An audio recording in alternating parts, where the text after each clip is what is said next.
Royal Vault is a burial chamber about 16 feet below St. George's Chapel at Windsor Castle. The Royal Vault is not something the palace discusses openly. It never has been. For centuries, access to it has been treated as one of the most guarded privileges in the entire British monarchy. Not because of what it contains, though what it contains would silence any room, but because of what controlling it represents: power, trust, and position. The kind of institutional authority that cannot be bought, negotiated, or inherited automatically. It has to be given. This week, in a move that has left seasoned palace insiders genuinely struggling to find the right words, it was given to Catherine. Sole access. The silence that followed that decision inside royal circles was not the comfortable kind. What lives inside the Royal Vault? After a state funeral at Westminster with millions watching around the world, Queen Elizabeth's coffin. Most people have never heard it mentioned by name. The Royal Vault does not feature in palace tours. It does not appear in the glossy coffee table books about Windsor Castle that sell by the thousands in gift shops across Britain. It is not the subject of official press releases or ceremonial announcements. It exists in a category of royal life that the institution has always kept deliberately separate from its public-facing narrative. The things that matter most are the things you never see, and the vault matters enormously. To understand why Catherine's access to it carries the weight it does, you first need to understand what the vault actually is. Not in the vague, romanticized way that the phrase gets used in conversation, but in the specific, historical, deeply consequential way that the people inside the palace understand it. The Royal Vault at Windsor Castle has existed in various forms for centuries. Its current configuration sits beneath the floor of St. George's Chapel, the magnificent Gothic church that has served as the spiritual heart of the monarchy since the reign of Edward IV in the 15th century. When Prince Philip died in April last year, his coffin was temporarily laid to rest. It is the resting place of kings and queens. It holds the remains of George III, George IV, William IV, and more recently, Prince Philip, Duke of Edinburgh, whose coffin was transferred there following his death in April of 2021. It was built starting in 1804 by orders of King George III and currently serves. But the vault is not only a burial site. That is the part that most people outside the palace walls do not fully appreciate. Over centuries, the space and the network of secure repositories connected to it have become the custodial home of some of the most significant objects in British royal history. Items that are not part of the Crown Jewels collection held at the Tower of London. Items that do not appear on any public inventory. Objects whose existence is known to historians and senior palace officials, but whose precise details have never been made available for general consumption. We are talking about jewelry of staggering historical significance, pieces that trace their origins to royal houses across Europe, gifted, inherited, and quietly accumulated over generations of monarchy. Some of these pieces have not been seen in public for decades. Some have never been photographed in the modern era. Their value, if one were to attempt a financial assessment, would be almost impossible to calculate with any confidence. But the jewelry is only part of it. There are documents, private correspondence between monarchs and heads of state that has never entered the public record and almost certainly never will. Letters that illuminate decisions made at the highest levels of government during some of the most consequential moments in modern history. Papers that successive monarchs chose to preserve in the most secure location available to them, rather than surrender to any archive that might eventually become accessible to researchers. There are personal objects, items of profound sentimental significance to the royal family that exist entirely outside the framework of official royal assets. Things that were never intended to be institutional property. Things that belong to the family in the most private sense of that word. And there are items whose nature has never been publicly described at all. That last category is the one that serious students of royal history find most significant, because the existence of objects that the palace has never even acknowledged speaks to a level of secrecy that goes beyond ordinary discretion. It suggests that whatever those items are, their public revelation would carry implications that the institution considers too significant to risk. Access to all of this has always been controlled with extraordinary care. Historically, the question of who could enter the most secure areas of the vault and who could handle its contents was governed by a combination of royal warrant, legal arrangement, and the personal trust of the reigning monarch. It was not a matter of rank alone. Senior members of the royal family did not automatically receive access simply by virtue of their position. The decision about who was trusted with the vault was always at its core a personal one, made by the monarch, or, in certain historical periods, by the consort acting with the monarch's explicit authority, which is precisely what makes Catherine's situation so remarkable and so loaded with implication. Because sole access does not mean supervised access. It does not mean access granted for a specific purpose on a specific occasion, with the appropriate officials present to oversee the process. Sole access means the ability to enter, review, and make decisions about the contents of the vault independently, without a chaperone, without a committee, without the layer of institutional oversight that has historically accompanied any significant engagement with the vault's contents. That level of access has not been extended to many people in the modern history of the monarchy. The names that come to mind when you look back through the historical record are not peripheral figures. They are not people who occupied ceremonial positions or held honorary titles. They are people who sat at the absolute center of royal power during the periods when they held that access. People whose judgment the institution trusted completely and whose loyalty to the crown was considered beyond question. Catherine now sits in that company, and the people inside the palace who understand what that means are still processing the implications. Because this was not a routine administrative decision. It was not a procedural update or a modernization of access protocols. It was a signal, deliberate, precisely targeted, and impossible to misread once you understand the history of what you are looking at. The vault has always been the monarchy's most protected space, and the person now holding the key to it is the future queen. The only question worth asking is how she got here, and what she intends to do with what she finds. How Catherine got here. I wanted to take this opportunity to say thank you personally.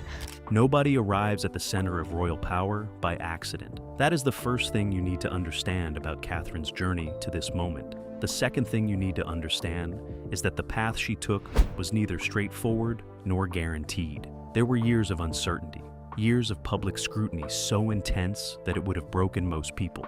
Years of navigating an institution that has historically been far more comfortable absorbing people into its machinery than it has been genuinely trusting them with its most sensitive levers. Catherine got through all of it, and she did it in a way that the palace, for all its wariness about outsiders, eventually found impossible to resist. She was not born into the aristocracy in the traditional sense. The Middleton family were comfortable, successful. Her parents had built a genuinely impressive business from the ground up, and the family had money and stability in ways that mattered. But they were not old money. They did not carry the kind of ancient title or generational connection to the crown that had historically smoothed the path for people entering the royal orbit. That distinction mattered more in certain quarters of the palace than most people would care to admit publicly. When Catherine first appeared on the radar of royal watchers in the early years of her relationship with William at St. Andrews, the reaction in some corners of the establishment was not entirely warm. There were whispers, subtle ones, delivered through the particular channels that the British upper classes use when they want to communicate disapproval without lowering themselves to anything as direct as a clear statement. The kind of whispers that were designed to make a young woman feel the weight of what she was attempting. Catherine felt that weight, and she carried it without flinching. That is the detail about her early years in the royal orbit that tends to get lost in the sanitized, retrospective version of her story. The version that presents her journey as a smooth, inevitable ascent toward the position she now holds. The reality was considerably more testing than that version admits. There were years of waiting while the relationship with William moved at its own complicated pace. There were public breakups and reconciliations that played out under the full glare of media attention. There were moments when the future that seemed to be within reach appeared to recede entirely. Through all of it, Catherine remained composed, not passively, not in the way of someone who simply endures what is placed in front of them because they have no other option, but with the active, deliberate composure of someone who has made a clear-eyed decision about what they want and is prepared to do what it takes to get there. She studied the institution. That is not a casual observation. People who were close to her during those years have described a young woman who approached the monarchy with genuine intellectual seriousness. She read, she researched, she asked questions of people who had navigated royal life successfully and listened carefully to what they told her. She understood, earlier than most people in her position would have, that the palace was not simply a backdrop for a love story. It was an institution with its own logic, its own history, and its own very specific ideas about what it needed from the people who entered it. She decided to give it exactly what it needed. The early years of her marriage to William were, in this sense, a masterclass in patience and positioning. She did not overreach. She did not attempt to establish herself too quickly or too visibly in areas where her presence might generate friction. She took on her public duties with quiet competence and built her public profile steadily, without the kind of dramatic gestures that generate short-term attention at the cost of long-term credibility. A video of Princess Kate from April 2022 is going viral on TikTok. She was playing a longer game than most people around her recognized. The birth of her children accelerated something important, not just in terms of her personal position within the family, but in terms of how the institution itself began to see her. George, Charlotte, and Louis were not simply additions to the royal family in the ordinary sense. They were the direct continuation of the Windsor line. They were the faces of the monarchy's future in the most literal possible way. And Catherine, as their mother, became something the palace had not quite had in the way it needed for some time. She became indispensable. That word is important, because indispensability is different from popularity. It is different from public affection, which Catherine had accumulated in considerable quantities by this point. Indispensability is a structural quality. It means that the institution cannot function as well without you as it can with you. It means that your removal from the equation would create problems that could not easily be solved. Catherine had become indispensable in exactly that way. The illness changed things further. When Catherine's cancer diagnosis became public in early 2024, the reaction from across Britain and around the world was immediate and deeply felt. But inside the palace, something different was happening alongside the public outpouring of support. The institution was watching how she handled it, how William handled it, how the family around them held together under a pressure that would have destabilized many. It has been an incredibly tough couple of months for our entire family. What they saw reinforced everything the palace had been quietly concluding about Catherine for years. She did not collapse. She did not retreat permanently from public life, or allow the crisis to fracture the carefully constructed stability she and William had built. She managed her illness, her recovery, and her return to public duties with a dignity that the institution found deeply reassuring. She communicated about her situation with a directness and humanity that connected with the public in a way that royal communications teams could never have engineered artificially. However, tests after the operation found cancer had been present. It was entirely her own, and the palace noticed. Trust inside the monarchy is not given on the basis of affection alone. It is earned through demonstrated judgment over time, through the accumulation of moments in which someone has been tested and has responded in ways that serve the institution's interests as well as their own, through the gradual, almost invisible process by which an outsider becomes something closer to a cornerstone. Catherine had been going through that process for over 2 decades. The vault access was not the beginning of her consolidation of trust within the palace. It was the result of it.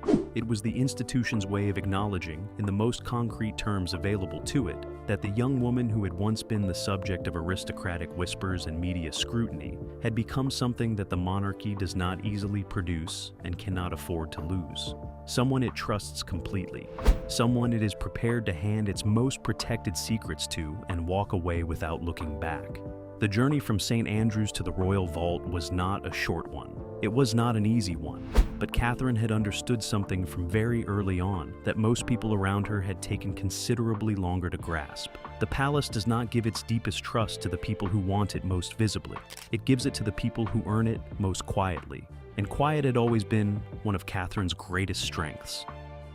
The insiders who did not see it coming. There are people whose entire professional identity is built around knowing things before everyone else. Royal correspondents with sources embedded deep inside the household. Senior advisors who have spent decades navigating the internal politics of the palace. Former staff members whose discretion has earned them the kind of ongoing access that most journalists would trade significant parts of their careers to possess. People who pride themselves, genuinely and not without justification, on having a clear and current picture of how power moves inside the Windsor world. Every single one of them missed this. That fact alone tells you something important, not just about the decision itself, but about how it was made. Because decisions that catch experienced palace watchers completely off guard do not happen by accident.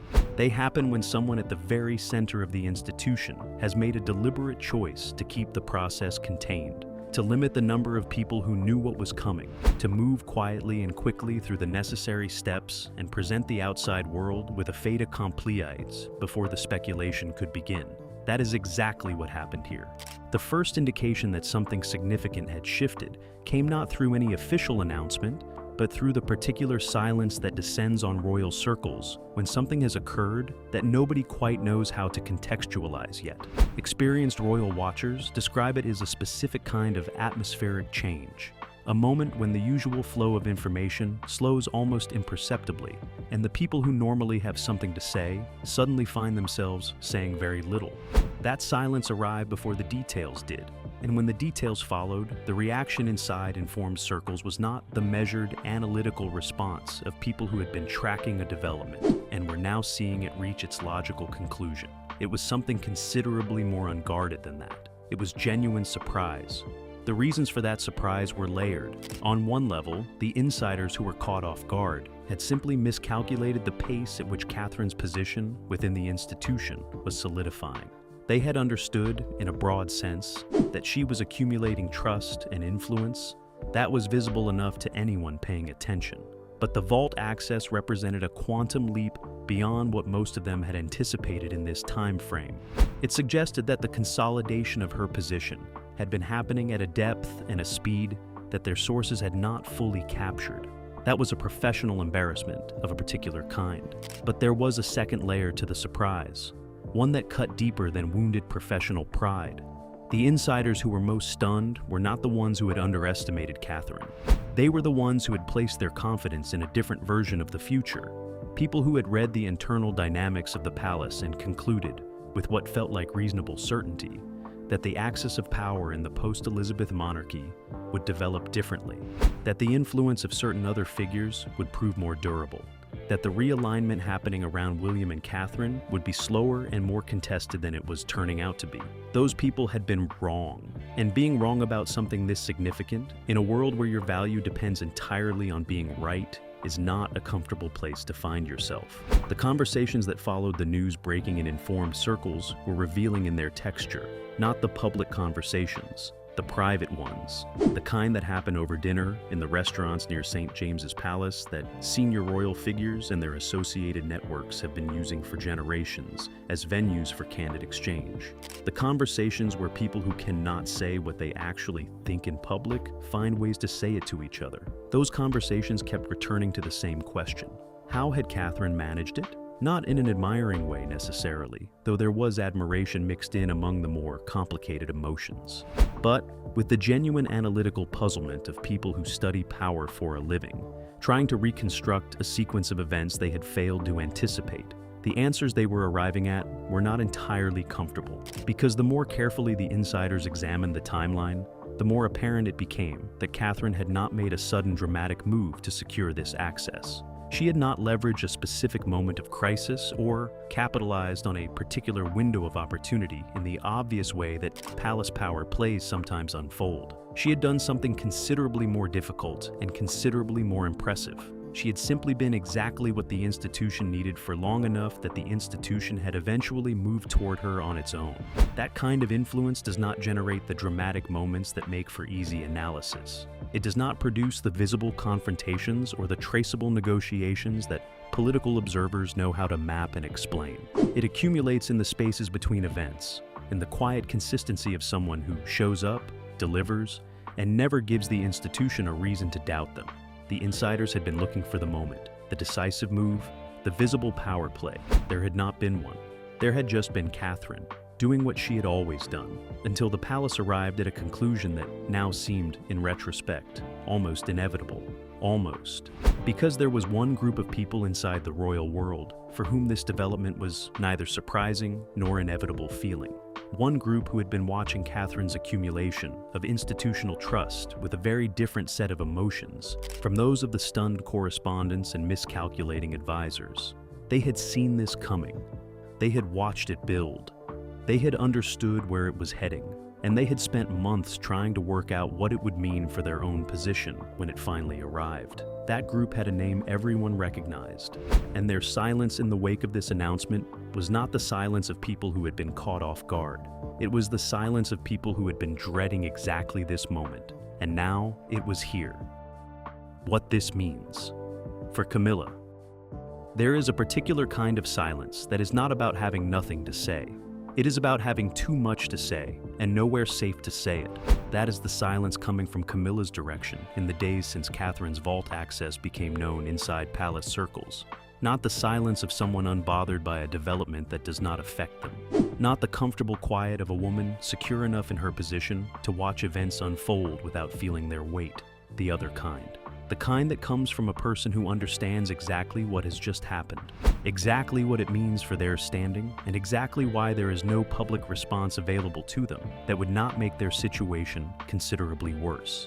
Camilla is not a naive woman. She has never been a naive woman. The journey she has made from the most vilified figure in British public life to Queen Consort of the United Kingdom required a level of strategic intelligence and emotional discipline that most people would find difficult to sustain for a year, let alone for the decades it actually took. And thank you all for everything you do to protect.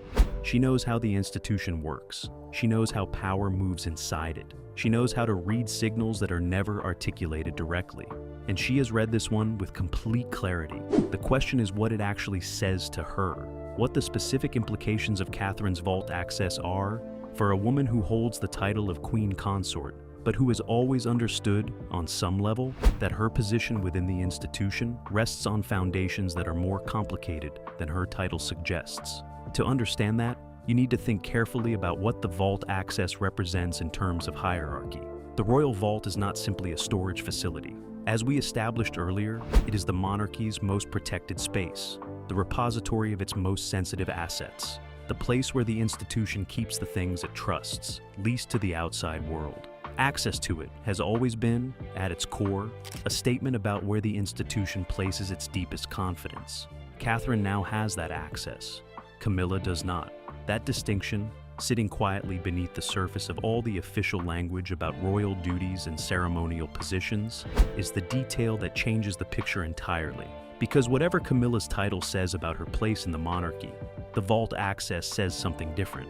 It says that when the institution made its most intimate decision about who it trusts, with its most protected interior, it did not choose the Queen Consort, it chose the future queen. The implications of that for Camilla's sense of her own position are not difficult to imagine. But they are worth articulating clearly, because the public conversation around royal hierarchy tends to flatten nuances that are, in reality, enormously significant to the people experiencing them. Camilla has spent years building something inside the palace. Not just a public image, though, that work has been considerable, but an internal position. A network of relationships with senior household staff, with advisors, with the various institutional figures whose support and cooperation make the daily functioning of royal life possible. She has worked that network with the patience and skill of someone who understands that formal titles matter less than genuine relationships with the people who actually run things. That work has not been wasted. It has given her real influence in ways that her formal position alone would not have guaranteed. But influence built on relationships is always vulnerable to the arrival of someone whose institutional standing simply outweighs it. Catherine's vault access is precisely that kind of arrival. It does not unpick Camilla's relationships. It does not strip her of her title or her duties or her place at state occasions. But it establishes, with a clarity that everyone inside the palace can see, that the center of gravity in the female royal hierarchy has shifted, definitively, in a direction that does not bend back toward Camilla, regardless of how the politics of any given week develop. The women around the palace who have been watching this dynamic develop have noted something specific about the timing. This did not happen in a vacuum. Catherine's return to full public duties following her illness and recovery has been accompanied by a gradual but unmistakable expansion of her institutional footprint, the patronages she has taken on, the causes she has made her own. The way her public profile has deepened from the carefully managed presentation of her earlier royal years into something with genuine intellectual and emotional substance behind it. Each of those developments has moved her closer to the center, Each of them has, by the unavoidable logic of institutional hierarchy, moved Camilla incrementally further from it. The vault access is not the first chapter of that story. It is closer to the moment in the story where the direction of travel becomes impossible to deny. Now here is where the situation becomes genuinely complicated for Camilla, in ways that go beyond her own feelings about her position. Charles is watching all of this. The king is not an oblivious man. He is not someone who fails to notice the shifting dynamics within his own household. He sees what Catherine's growing institutional authority means. He sees what it implies about the trajectory of the monarchy he currently leads, and the monarchy his son will eventually inherit. And he is, by all accounts, genuinely proud of the daughter-in-law, who has demonstrated the kind of resilience and judgment that the institution needs. But he is also a husband, and the husband part of him is navigating something that the king part of him cannot resolve through any official mechanism.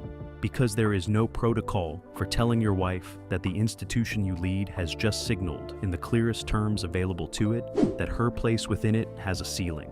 There is no graceful conversation to be had about the fact that the woman who will one day be queen in her own right, not as a consort but as the actual sovereign's partner, has just been handed something that your own position could not guarantee for the people connected to you. Charles has been here before in a different sense. He spent years watching his first wife accumulate a kind of public love and institutional significance that created its own complicated gravity. He knows what it looks like when a woman finds her footing inside the royal world in a way that cannot be managed or redirected. He knows the particular helplessness of watching something develop that is genuinely good for the institution while being genuinely complicated for his personal life. I know she will bring to the demands of her new role the steadfast devotion to History in the Windsor world has a habit of rhyming. Camilla knows that too. She has lived inside this family long enough to understand that the monarchy's needs will always, in the final calculation, outweigh the preferences of any individual within it, even the ones wearing crowns. Catherine has the vault. The institution has made its statement. It's always hard to choose one favourite writer because there's so many out there. And Camilla, for all her intelligence and all her resilience, is left in the position that the palace has quietly been moving her toward for longer than anyone has been willing to say out loud. Essential at the edges, peripheral at the center. The place where the fire burns hottest now has a different name written above it, and everyone inside those walls knows exactly whose name it is. The crown's calculated future. Nothing that happens at this level of the monarchy is accidental. That is not a dramatic claim. It is not the kind of conspiratorial thinking that royal commentary sometimes slides into when it mistakes pattern recognition for evidence. It is simply the reality of how an institution that has survived for over 1,000 years actually operates. It plans, it calculates, it makes decisions that are designed not just for the present moment, but for the decades that follow it. And every now and then, it makes a move that tells you exactly where it intends to go. Catherine's vault access is one of those moves. To understand it fully, you need to step back from the immediate drama of who was stunned and who was furious and who is now sitting in uncomfortable silence inside palace walls. You need to look at the larger picture, the structural picture, the one that becomes visible only when you stop focusing on the individual reactions and start focusing on the institutional logic that produced this decision in the first place. That logic begins with William. William is not simply the next king. He is the monarchy's most carefully considered investment in its own future. Everything the institution has done in the years since the Queen's death has been oriented, in one way or another, around the question of what kind of monarchy he will lead and how strongly it can be built before he inherits it. The decisions about property and legacy that we have seen in recent months. I think it's safe to say that change is on my agenda. Change for good. The gradual transfer of institutional authority toward him and away from the older generation of senior royals. The quiet but unmistakable consolidation of the household around his priorities and his vision. All of it points in the same direction. The institution is building something, and Catherine is not a peripheral part of that construction. She is load-bearing. The vault access makes that explicit in a way that nothing before it quite has. Because the vault is not just about jewels and documents and centuries of accumulated royal history.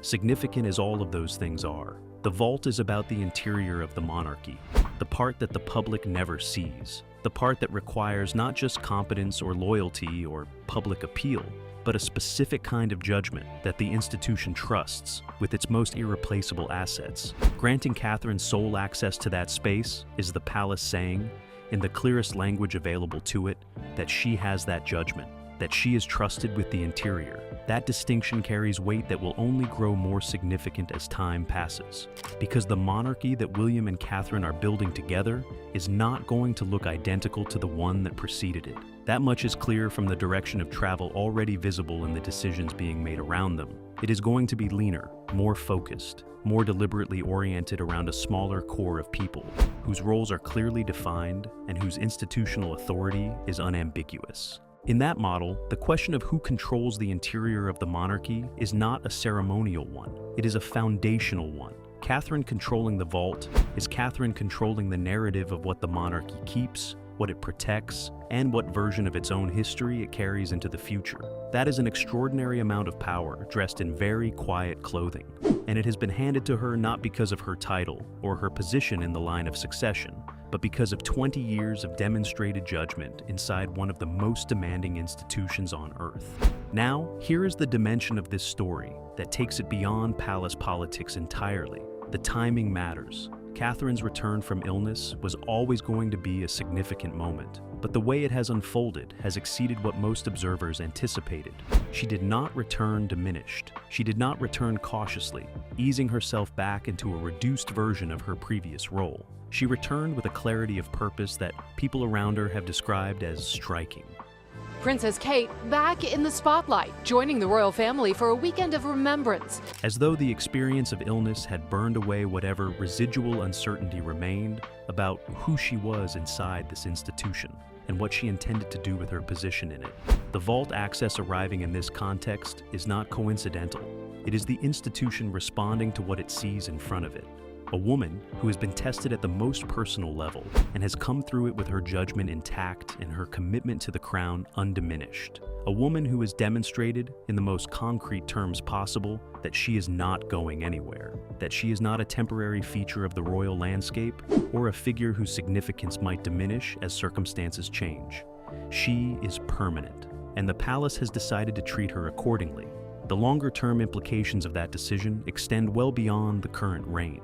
When William eventually becomes king, the monarchy he leads will have at its center a queen who has already been trusted with its most protected interior, who has already demonstrated the judgment to manage access to its most sensitive assets, who arrives at the position of queen not as someone still learning the institution from the outside, but as someone who has been operating at its deepest level for years. That is a different kind of queen than the modern monarchy has produced before. It is precisely the kind the institution has decided it needs. The calculated future the crown is building is one where the center holds, where the line of succession is not just legally clear, but institutionally reinforced at every level, where the people who will carry the monarchy forward have been given in advance the tools and the authority and the institutional standing to do that job without the years of positioning and negotiation that have historically accompanied transitions of royal power.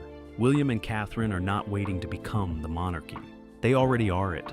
The vault access is the clearest statement yet of that reality. It tells everyone inside those walls and everyone paying close enough attention from outside that the transition of genuine power, not the ceremonial kind, but the real kind, is further along than most people realized. The crown has its future mapped. It has placed its trust where it intends to keep it, and it has done what it has always done when it makes a decision of this magnitude. It moved quietly. It moved precisely, and it left no room for the decision to be revisited. Catherine did not stumble into this moment. She built toward it, quietly, patiently, for over 2 decades. The vault access is not a gift, it is a verdict. The crown has decided who holds its future. William and Catherine are already the monarchy that is coming. If that surprised you, hit subscribe. There is so much more to uncover.